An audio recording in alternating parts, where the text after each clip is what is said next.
Durke Sita, die het voorheen de pachters winnen van de Nije Warf in Waterswaard, gaan een nieuwe uitdaging aan.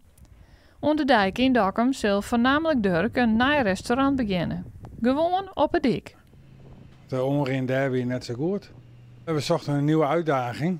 En dat moest ergens anders vinden.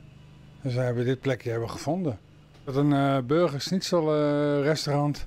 Beetje Duitse stijl. Lekker huiselijk. Om er lekker van te genieten.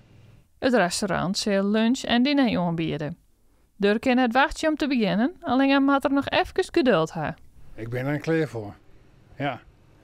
We beginnen gewoon vast. Als we hier kennen, dan wachten op de gemeente. En als die green lucht jouwt, dan gaan we los. En met het Simmerske waar is er rekken houden. Komt hier onder het wetter komt een terrasboord.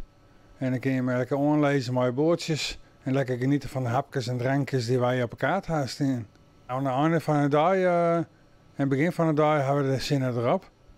Dus dan kunnen we lekker lang genieten.